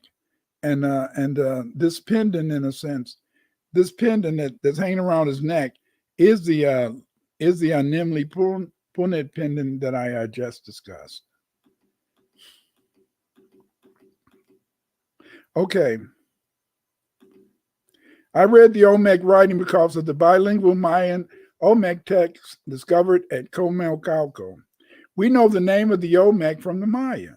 Landa noted that the Yucatec Maya claimed that they got writing from a group of foreigners called Tudor Shu from Nonuco, you see. The Olmec originated writing in Mexico, so we can assume that the term Tudor Shu refers to the Olmec. The Tudor Shi were probably Olmec. The term Tudor Shu can be translated into Olmec, which is member of the Manding superfamily of languages as follows.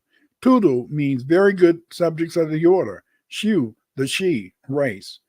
The Shis, so in a sense, the translation of Turu Shu would be the Shis who are very good subjects of the code order. The term Shi is probably related to the Mandi term Si, which was also used as an ethnonym.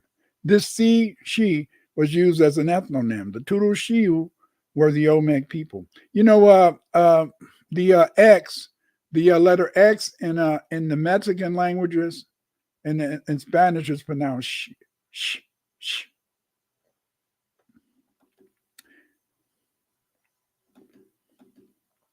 Again, let the researcher do the research. I hope you enjoyed this presentation. If you want to research, if you want to be a researcher, like I said, try to get my book, Pathfinder, Clyde Winters in Search of the Roots of Afrocentrism, a memoir. In this book, in a sense, what you're going to find out is how I became a researcher and how you can become a researcher. I talk about the people I met along the way. I talk about many of the people who I worked with back in the 1980s, 90s, and early 2000s. I talk about the hardships that come with being an Afrocentric researcher. But I also talked about the joy that comes from being a researcher, writing about your people and telling the truth. Get my book, Pathfinder, Clyde Winters in Search of the Roots of Afrocentricism. If you're interested in writing about Black people from an Afrocentric perspective, get my book, Afrocentric Researcher. This is the only book that tells you how to do research. It tells you how to interpret historical research, genetic research, anthropological research. It tells you how to do quantitative and qualitative research. It tells you how to do a literature review. It tells you how to use, in a sense, statistics to be able to highlight your articles, to give it a more scientific perspective. Get this book, Afrocentric Researcher, a guide to study social science research methods.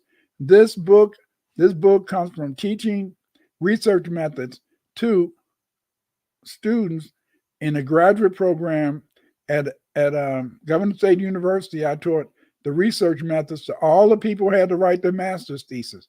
They had to take my class, and I taught them, in a sense, how to research, and you can learn how to do research too, both quantitative and qualitative. Get this book, Afrocentric Researcher.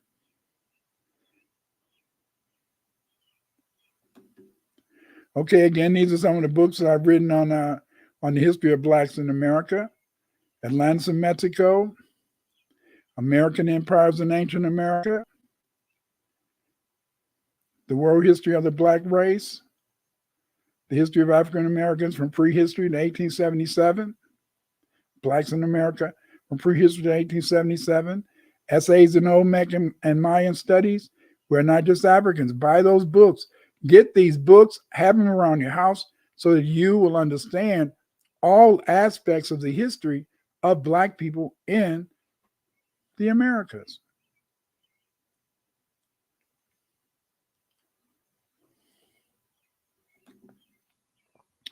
B1, Black first. B1 is brilliant first. We are Black and brilliant. Yes. We are Black and brilliant. Very important to understand this, that we are Black and brilliant. And it's only, in a sense, by understanding this that we can be who and what we are. How you doing, Nadi? CGI Kid Productions and Kanisha Morgan. What up, though? How y'all doing?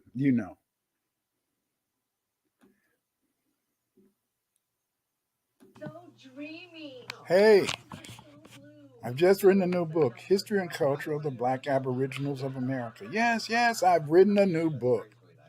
This book is called History and Culture of Afro-Americans. It's about the Aboriginal Americans. It's about the first people who inhabited America. Many people don't know about our great culture, this super culture that we created, but I discussed this book. In 489 pages, you'll find out so much information, great information, about, in a sense, what the Aboriginal foundational Black Americans did. You're going to see, in a sense, that Black people contributed much here. When the first Europeans got here, that's what they found. Yes, they found Black Aboriginals inhabiting the Americas. It was the Black Aboriginals that built this country. This is why you had to get my book. Get my book, History and Culture of the Aboriginal Blacks of the Americas. In this book, you will find out the truth. You will know what we created. You will know who we are. Get this book. Buy it now. Get the hardcover edition of this book. In the hardcover edition of the book, the hardcover edition is over 500 pages long because it also includes an index. It includes an index, and this book is like an encyclopedia. Every Black home should have this book so you can understand your Aboriginal heritage. I did a study back when I was in high school in 1969, and I found that 60% of the people in my high school graduating class said, in a sense, that their parents had told them, or grandparents or auntie had told them that they had, in a sense, an Aboriginal heritage. Get this book. You should know your Aboriginal history. This book can help you to learn your Aboriginal history. It can help your children to learn their Aboriginal history. You see, also, in a sense, it's very important to understand that we have to develop our children so that they can be proud and that they can be ready, in a sense, to be able to fight and be able to support and not be, in a sense, suffer from CAIDS, culturally acquired immune identity deficiency syndrome. This pandemic is killing us. It's creating among us high blood pressure, because of the microaggressions that occur and how people lose their identity and want to be white. Get your kids, put them in the FBA Sunday school.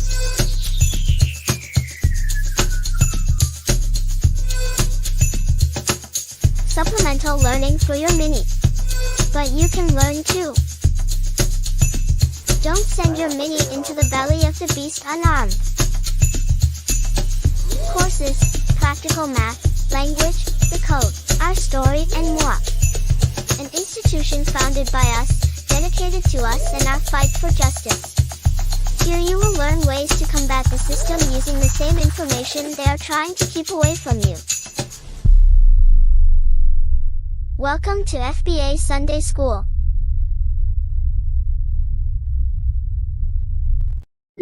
Get your kids so your kids will not grow up and suffer from CAIDS. Let them have the confidence. Let them have the self-esteem in being Black, being B1. B1, Black first, B1, brilliant first. G-I-J, comma J, equals 0. Now, G-I-J, comma J, equals 0. Now, say it loud, louder and loud, let us all celebrate. G-I-J, comma J, equals 0. Now, G-I-J, comma J, we no beg, steal or borrow. We bury Jim Crow under the ground, and we know dig him up. This is the black man's time.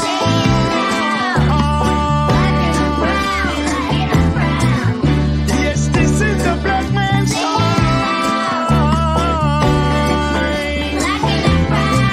Say it loud, I'm black and I'm proud. Hey, yes, I'm here to let you know.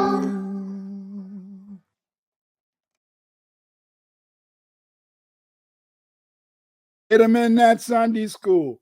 Get them in that Sunday school. Yoshimod the genius. This man can help you to make your website, help you make your music, help you make your flyers. He can help you make them great. Therefore, you got to contact Yoshimod Productions. Contact Yoshimod Production so that Yoshimod can help you to present whatever you're doing in a professional and positive manner. He can write the song. He can write the flyer. He can make videos. A lot of you guys are coming up to, having these summer, family reunions. Contact Yoshimod so he can do a video for you. This brother has the skills to make whatever you want done beautiful and fantastic.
Okay, you guys hit the thumbs up button and subscribe and put like. Carol Asburn said, Dr. Winters, have any of these tombs been excavated with intact bodies inside? Any DNA been taken and classified?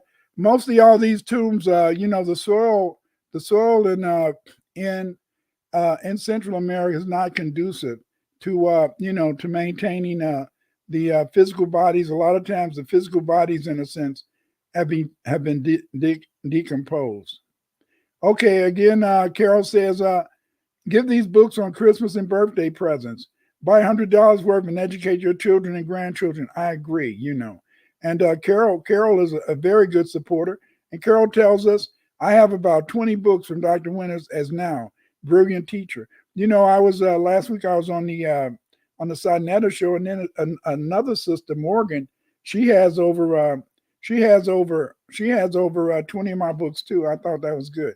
Yes, Garrick McCrae, books about caves. Yeah, I have some chapters in caves, but my books on chapters in caves, in a sense, they are basically in my two volume series.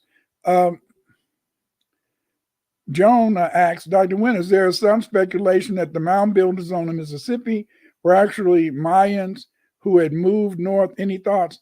That's kind of complicated, you know, Joan, because you got to remember is that the mounds have been built by different groups at different times, you know, over the past 10,000 years.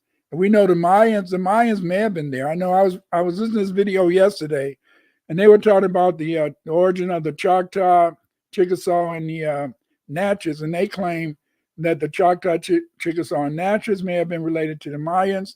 There may have been a flow because, see, the Mayans, in a sense, they may have migrated to Mexico. But remember the Mayans, most of the Mayan pyramids, they're in a sense, they were built in Central America, you know, Guatemala, Honduras, Belize. And, you know, the Mayans in Mexico were basically red Mayans. And maybe they may have pushed some of the black people out of Mexico into North America. So I can't say that they're not Mayans there. Garrick says, please do a presentation about caves. I'll do something, but I'll mix it up with something else. Because AIDS is a terrible disease, you know, and because it's a pandemic, and you know, we look at those people, those Boule people of the Divine Nine, these people, in a sense, who have started their own groups, but instead of them being proud of themselves, they want to bring white people into their secret societies. It's kind of crazy to me. You should want to love who you are. And you should be proud of who you are, you know.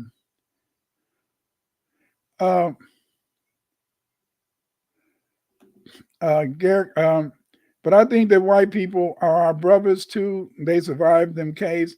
Yeah, they, you know, I mean, hey, they were black originally. You can get. I wrote books on the origin of the white man and all that, and so it's you can do that. I mean, it's some people out there that care, but the point is this: the vast majority of Caucasians, they hate you, and they hate us because the fact is that they lost their melanin when they went into the caves, and when they came out, they hate us because of the fact we still retain our melanin, and they went through so many terrible things while they were living in the caves. They had to eat each other. They had to use people's skin to make their clothing. They had to use people's bones to make tools. They had to eat other people. They had to eat each other. Because the fact, in a sense, that there was no other food resource in the caves except them.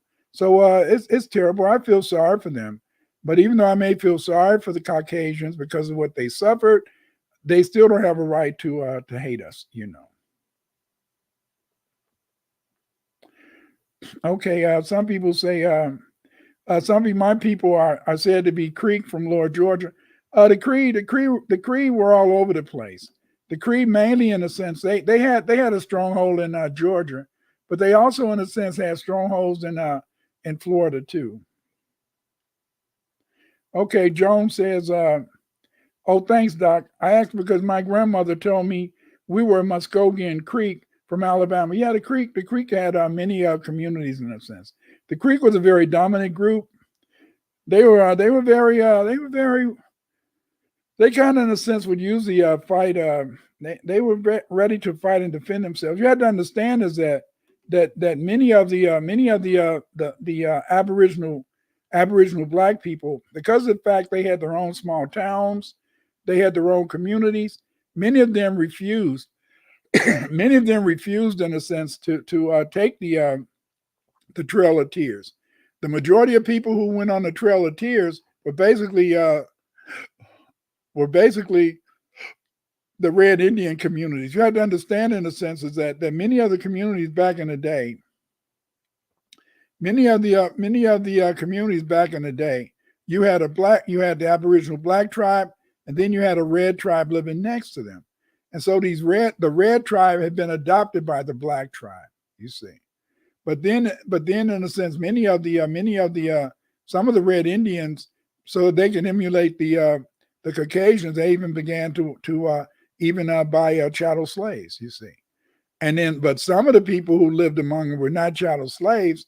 Some of the people who lived among the Red Indians, would pretend that they were the slaves so that they couldn't, in a sense, so they couldn't be, captured and sold back into, so they couldn't, in a sense, be captured and sold into slavery. You have to understand that that usually many of the Europeans back in the day, whenever they needed new slaves, they would just go and attack a Black Indian community, and they would make them slaves. How you doing, Tat Lawson? He said, Dr. Winters, I'm from the Tuscaloosa, Alabama. Is there any truth that Chief Tuscaloosa may have been a Black Aboriginal? It's a good chance he was, because but again, you would have to find where he's described, because often, in a sense, the only way that I know that the Aboriginals were Black is that many of the explorers, many of the colonists, many of the early settlers who met these Aboriginals described them as not only copper colored, but having a Black complexion, like Negroes, and also, in a sense, having what we consider to be Negroid features. But you have to understand is that the Aboriginals, the Black Aboriginals, were not called Negroes. The term Negro was only assigned to Black people who had come from sub-Saharan Africa. Very important to remember this. It was only assigned to Black people who had come from sub-Saharan Africa. And so rather than naming each sub-Saharan African tribe that may have been enslaved, they would just use the general term Negro. Whenever you read in the literature, and they talk about colored people, when they're talking about colored people, they're not talking about sub-Saharan Africans. When they're talking about colored people, that was a name, in a sense, that they gave Aboriginal Blacks who lived in their own communities, in a sense, but were not on a reservation. Okay, Carol says, Dr. David Hotep, in his book, The First Americans Were Africans, and the mound builders were Africans, not the Red Indians. Some of them mounds have been excavated. Yeah, most of the mounds are mainly built by black Aboriginals. The Red Indians, they didn't build shit. They mainly lived in teepees, because they were they lived in teepees and stuff, and things like that. Gary McCrae said, I like the Naga and the Buddhists. Why the Asians hide the first Buddhists were Blacks? The point is this, is that they want to adopt them for their history and stuff. I mean, everybody wants to still have a history, and if they didn't have a history, then if the history was made by Black people, then they just want to steal their history and make themselves feel good. Gary McGrath said, how long did it take the Caucasians to get to mainland China? They didn't get to mainland. They got to mainland China. What? They found some skeletons. Probably about the white Caucasians didn't come out of the caves until 1200 BC. So sometime around 1000 BC. That's when they would have maybe left Central Asia into China, East Asia, maybe. But most of them were up in the up around the northern parts of China. Where the Uyghurs, where they live.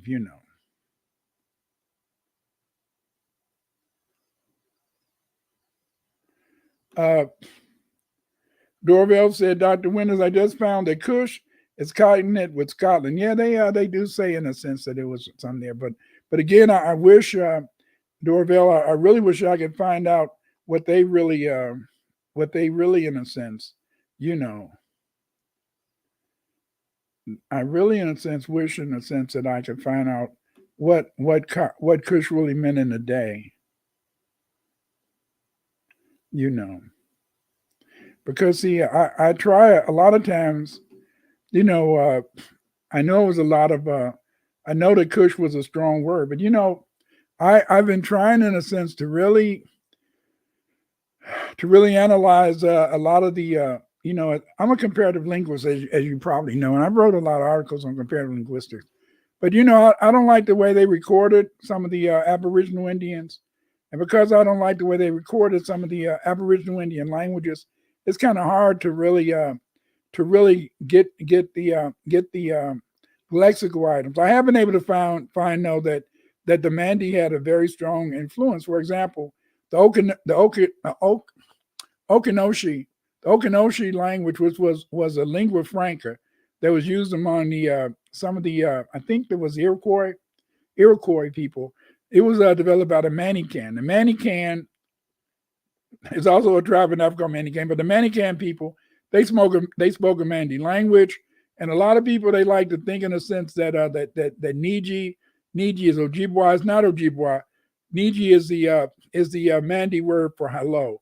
It's still being used over in West Africa today. But again, I did discuss the Okinishi language in a prior video back earlier. I might come back to that at some other time down the road.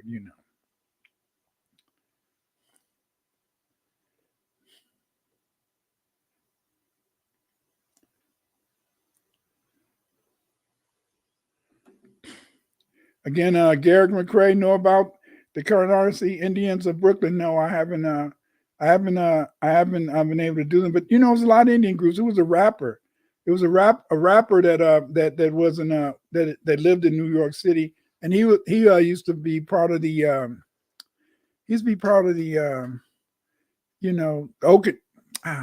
forgot the name of the village that he was part of, but was it Old Dirty Bastard? No, I don't know. But again, some of the rappers in New York, it was a lot of Indians there, but most of those Indians, they had been Indians under the Dutch and stuff like that. And in fact, Grant Park used to be in an Indian community. Yeah, Garrick McCrae. Yeah, you're right. They were the Shinnecock. Yeah, they lived in they were the Shinnecock. Yeah, they lived in thank you, Natty and Garrick. They lived in what was Grant Park before they tore it down. The Europeans, they would make treaties sometimes with the Red Indians, but with Aboriginal Black Indians, they just took our shit. They would just take it and say, "Whoop, thank you," and then take it. They were very disrespectful, very hateful,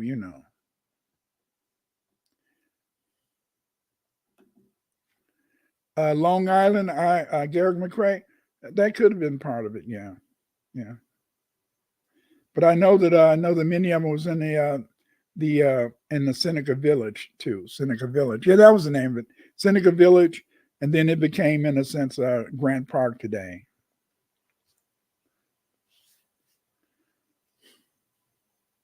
Okay, family. Thank you guys for showing up. On Saturday, I'm going to be on Sonetta on Saturday evening at 7 p.m. Central, 8 p.m. Eastern. I'm going to be on the Sonetta platform. So check me out. Okay, Carol said the Buddhist came from India. Some believe that he was a A comedian, no, the Buddhists didn't come from India. The Buddhists came from the Nile Valley. I'll do a video maybe in a couple of weeks to explain how Buddhism didn't originate, Carol, it didn't originate in India. It originated in the Nile Valley. In fact, that's why the Meroitic language, the Meroitic script, is based upon the writing system used by the Buddhists. But the Buddhists didn't come from India; they came from the Nile Valley. But I'll discuss that on a future video. Thank you guys for coming, and remember, if you're not going to speak up, support the ones who do. If you're not going to speak up, support the ones who do. Be one, Black first. Be one, brilliant first.